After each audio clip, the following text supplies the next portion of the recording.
Hi folks, Pete from Ashton's Cars. Welcome to a very wet and miserable South Wales, and today I'm looking at a 2016 model of Insignia.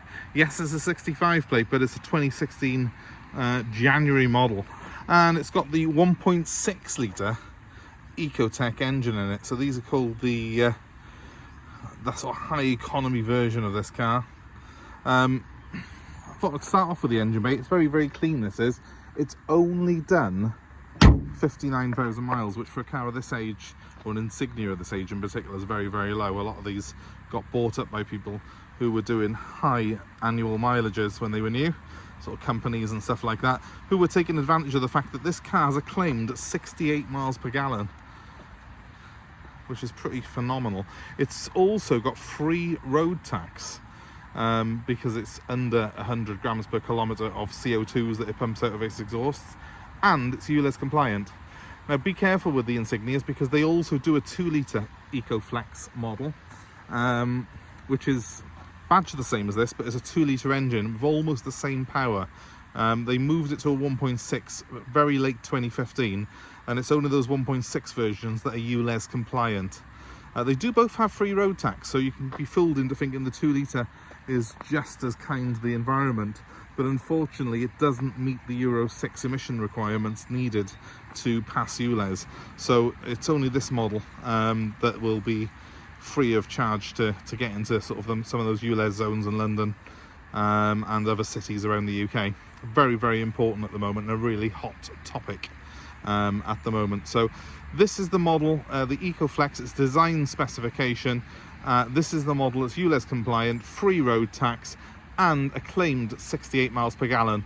I've run one of these cars for a little bit to give it some proper context. I did manage about 60 miles per gallon combined.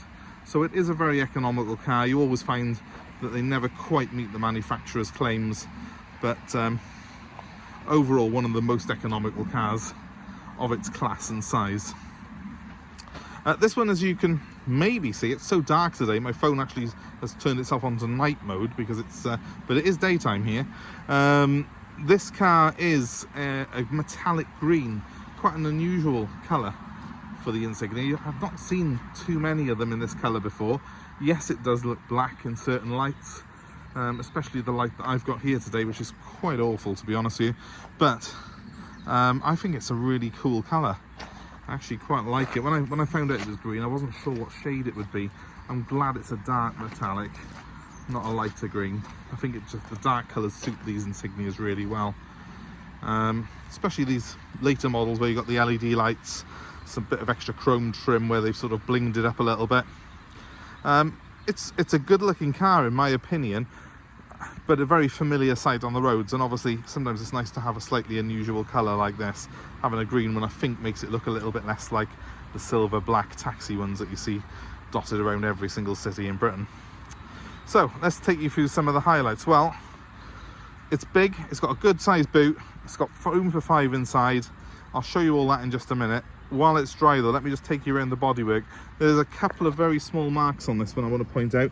There's a very small mark there.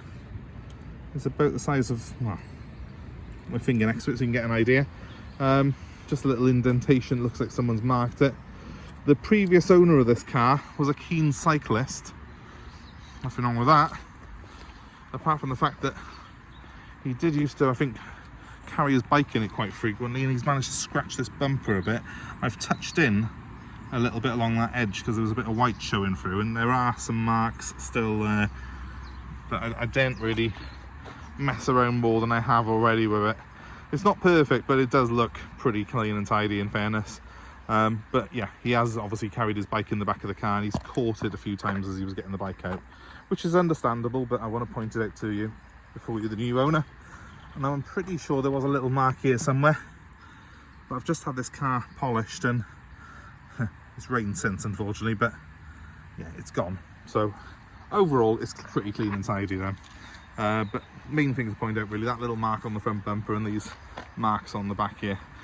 With that out of the way, let me show you the car itself. Let's have a look at the boot first off. It's huge, absolutely huge. You could hold a party in here for your family and most of your friends as well. It's massive. It's got split folding seats, and as you can imagine, it's very, very big and practical because it's designed to be a family car, a rep car, a big workhorse of a machine. So loads of space, just what you expect really in a car of this type. In the back, surprise, surprise, it's more of the same. Acres of room, 5 seats, plenty of headroom as well, despite the fact that you have got a slightly sloping roofline. I sat in the back earlier and I still found it quite comfortable. Plenty of knee room as well, you know, even for someone my sort of height. I'm 5'10", and I was comfortable in the back of this car, sat behind myself. Again, I do sit with the seat quite far back, so it's a good test normally. I think if you're 6 foot, you'll still have room for another 6 footer behind you, to give you an idea. It's quite a wide car, so there are room for 3 adults in this back seat as well. That's why the taxi drivers like them so much, because they've got a big boot and plenty of room for you to stretch out in the car. They are very, very big and comfortable machines. I think probably the biggest, most comfortable car you can get that's got free road tax on it, and to be honest with you, and probably one of the very few diesel cars where you get free road tax and ULEZ compliance all built in, because what they did in one hand, they took away with the other. Most of the cars that are ULEZ compliant don't qualify for the free road tax, which is just great, isn't it? So yeah, great accommodation inside. The trim in it is excellent. It's only done 59,000 miles, as I said, this particular car has.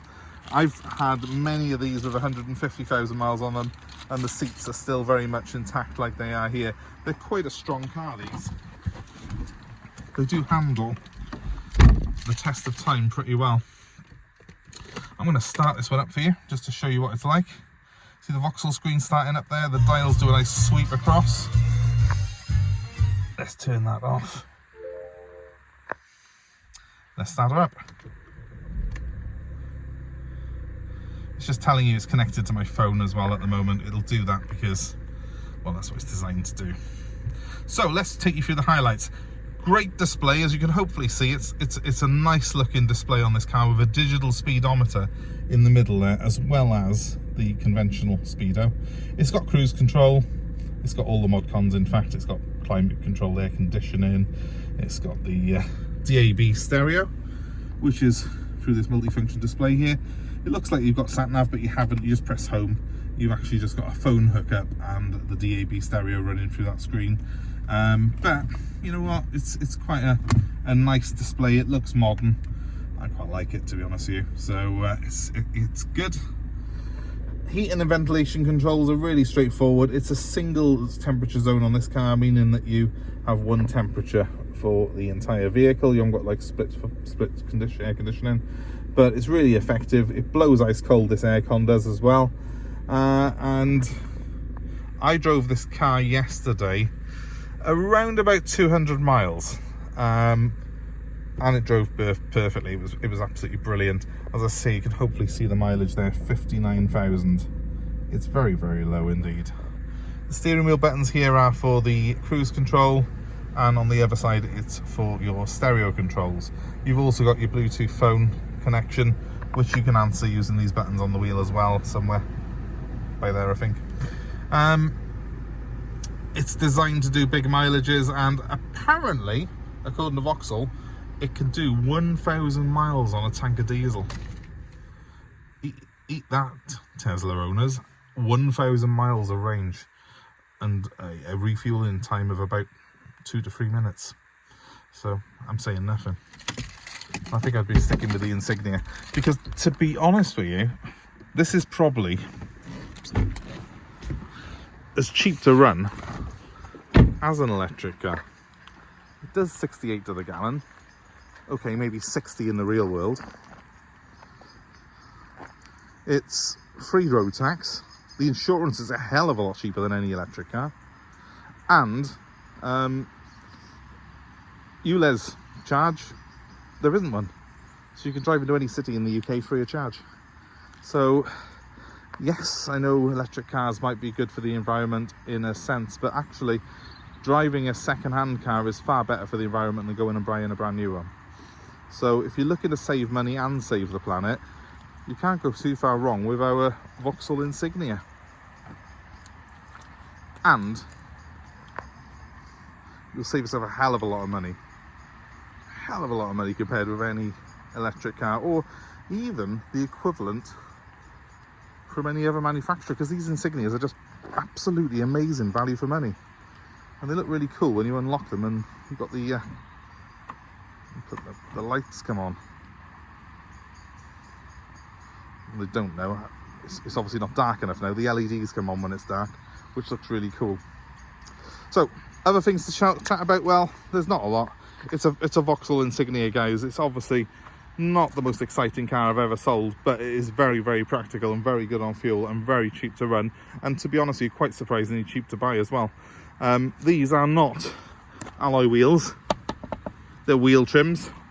Just wanted to point that out because I thought they were alloy wheels as well, but they're not. But who cares, they look good, and if one goes missing or gets scratched, you just pay 20 quid for a new one. So that's not bad, is it? We've got 2 keys for this car. We've got service history, we've got everything that you could possibly ever want, and it is a warranted 59,000 miles from new.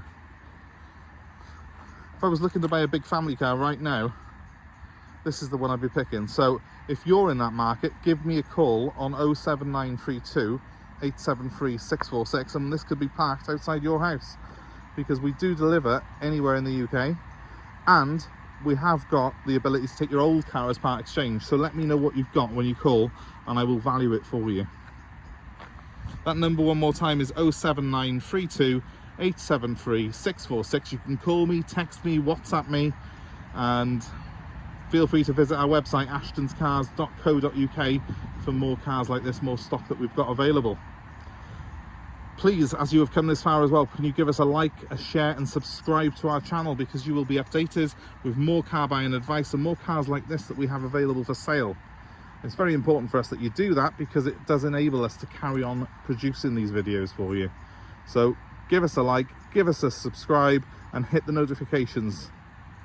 Now that you've done that, all that's left for me to say is have a great day wherever you are. Thanks very much for watching, and goodbye for now.